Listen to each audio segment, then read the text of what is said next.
Morning. Happy Sunday morning to you. Welcome back to Guitars and Cars. We're back under the Kia Optima with some new bearings and polished up the journals on the crank as good as I could. Everything looks good enough to put back together. So in the process of doing that, just used some sandpaper strips, polished it up. And none of it's perfect, but you know what? It's good enough to make it work. So I'm happy with it. I think it'll be just fine. And if it's not, I did find out that Kia has a recall on this stuff. So technically I probably could have taken this to Kia and just had them replace the engine, but I did not do that. I kind of missed that step, and I went ahead and tore it apart myself. And when I talked to them, they said, now if you got it torn apart, you're kind of screwed. So I'm going to put it back together, no big deal. And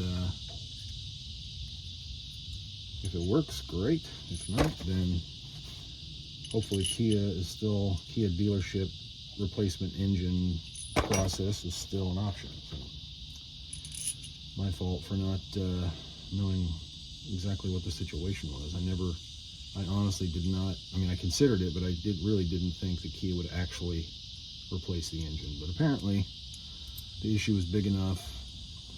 Kia had to step up and do something about it. So they're offering free engines for people with this issue. So that's pretty cool. Ay. Catch a bolt to the face here.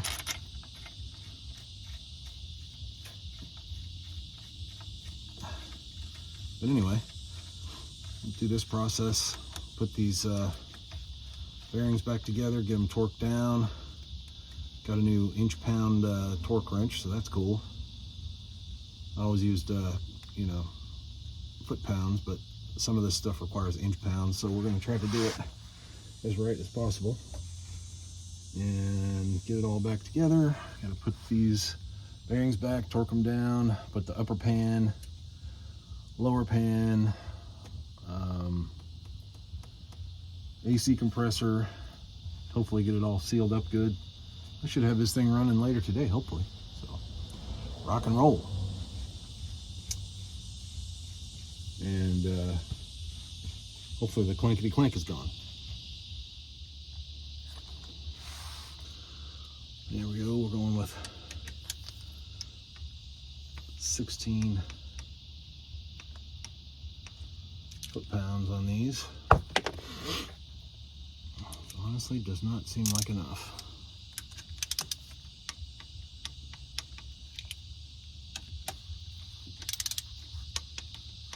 No way that's enough.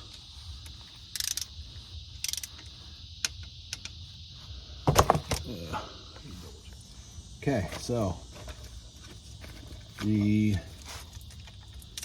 information I could find on this calls for a range of like 14 to 17 foot-pounds on these crank bearings, which to me seems really low, but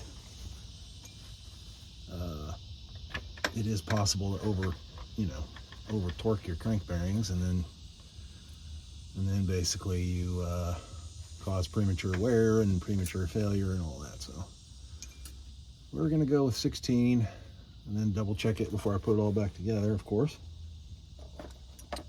And maybe that's correct.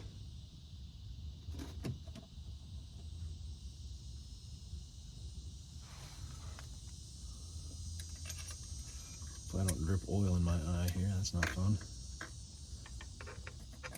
Tried to find my safety glasses, and I could not find them, so I decided to use my safety retinas. Should be all right. We'll be fine. Oh, wait. Oh, where's that? 097 something. What do we have here? Try to put these back where they went. 0972, that'd be the one.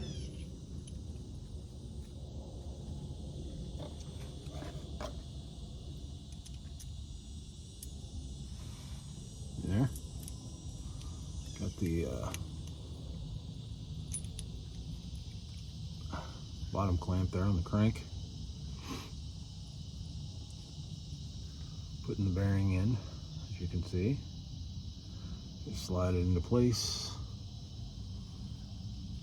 Lock it in. Throw a little lube on there.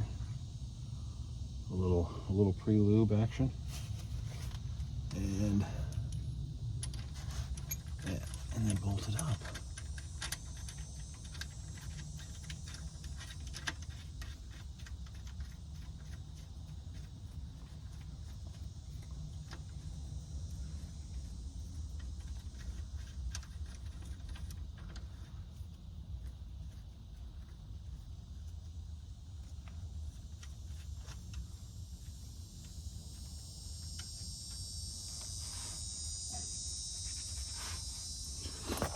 Torque wrench.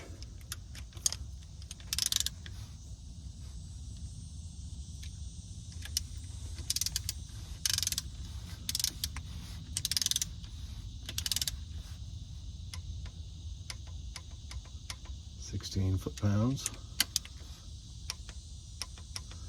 That just seems really not very tight. Definitely need to double check that, but you could be right. Definitely don't want to seize it up, so. All right, what's next? All right, so it's been interesting trying to figure this out, but I think we got some right info finally. So one I saw showed 14 foot-pounds plus 90 degrees on the torque. So that means go to 14 foot-pounds and then go a quarter of a turn. And then another one I saw says 20 foot-pounds and 45 degrees. So that's what I'm actually closer to right now, is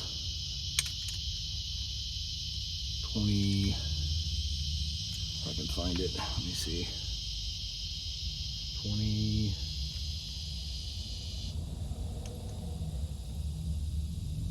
right there's, it's like 19 and a half foot-pounds plus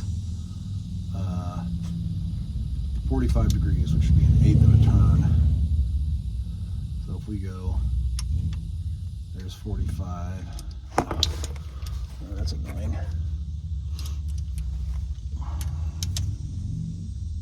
Or there's 19, I mean. Next, let's go up here and try to do these first.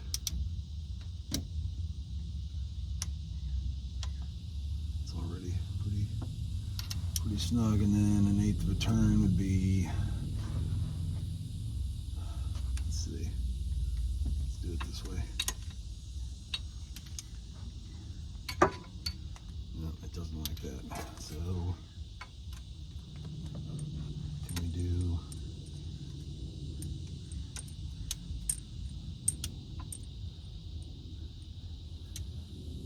and then an eighth of a turn.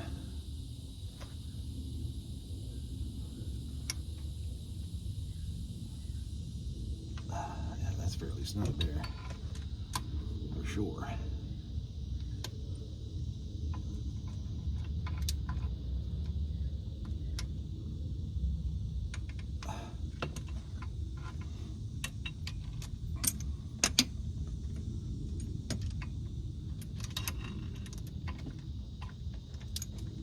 Yeah.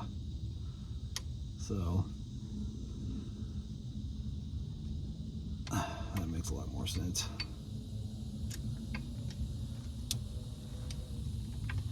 $20 foot-pounds plus an eighth of a turn. Much better. I think we can live with that.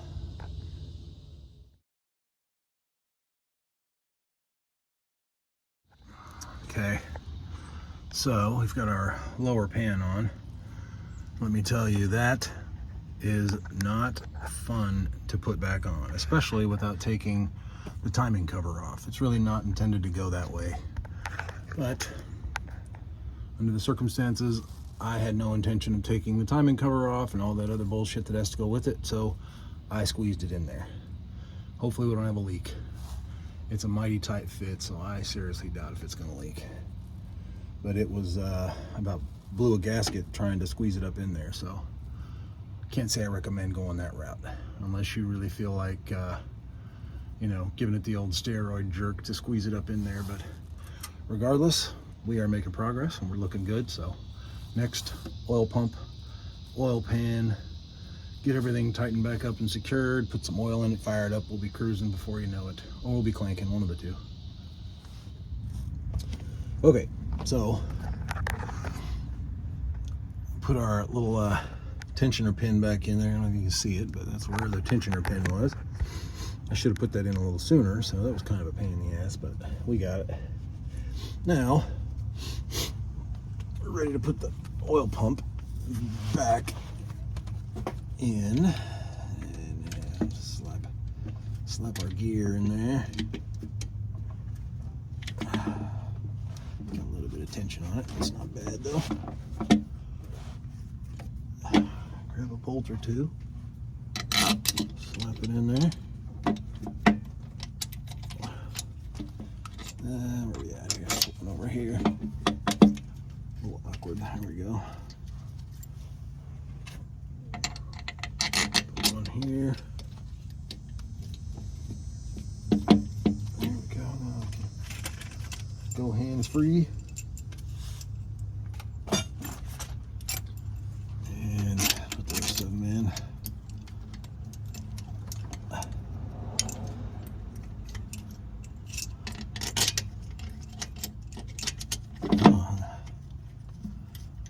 Catch a thread there. Come on, catch a thread. I kind of feel like going to the beach and catching a wave. Kind of getting tired of being under this car. So we're going to get out from under this car as soon as possible. Today, I hope. Have this thing wrapped up.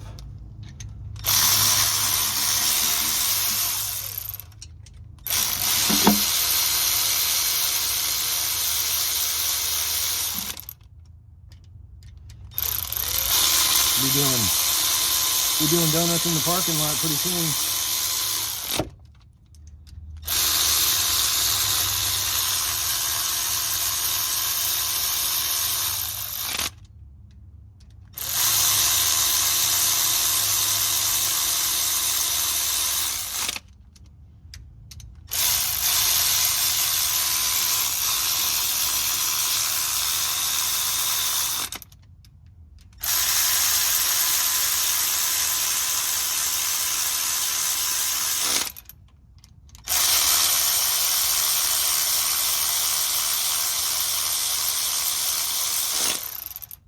So it was some kind of crazy number for torque on this thing. It was like 14 foot-pounds plus I think 90 degrees, which is crazy. I might go 14 plus 45 degrees, but definitely not going to go 90. It feels like way too much torque. Oops. I'll be stripping bolts out, putting that much torque on this stuff. I'm pretty certain of that.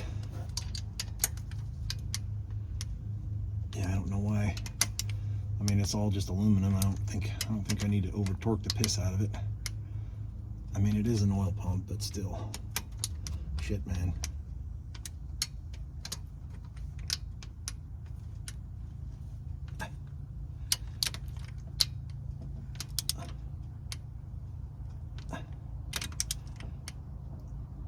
Snug. Nice and snug. All right. Good. That's good. Yeah, I'm pretty happy with that. Yeah. Last thing we want to do is be stripping this aluminum piece up above here, this lower oil pan they call a ladder. Yeah, we don't need to be stripping threads out on that. No bueno. This thing ain't going nowhere. We got 7 bolts in here that are nice and snug, so don't think that's going to be a problem. All right, so good. Tensioner's looking good on that chain. Everything's looking good there. About all we have left is the transmission bracket. It's good to go back to the subframe, put our mount our compressor up as we put on the lower oil pan. Get ready to rock and roll. Thank you. Okay, going back in with the oil pan. Getting ready to hopefully fire this thing up here in the next couple hours and get out of this project, hopefully. Kia Optima that I could have just taken to a dealer. Got a free engine. Fucking genius move on that one, huh? Yeah, what are you gonna do? Can't win them all.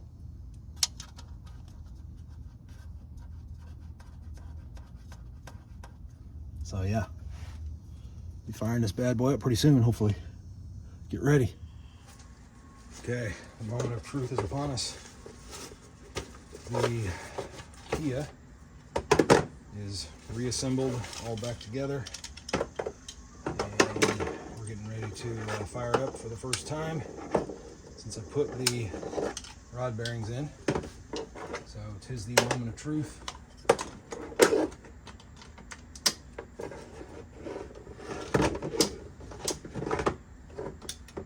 Battery is completely dead, so we're gonna have to use my little charger here.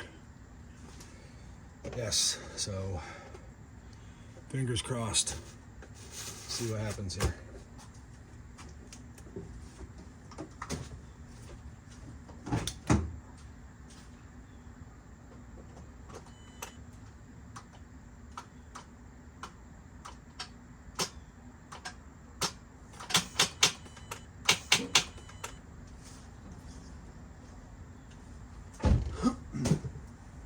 Come on, little battery charger.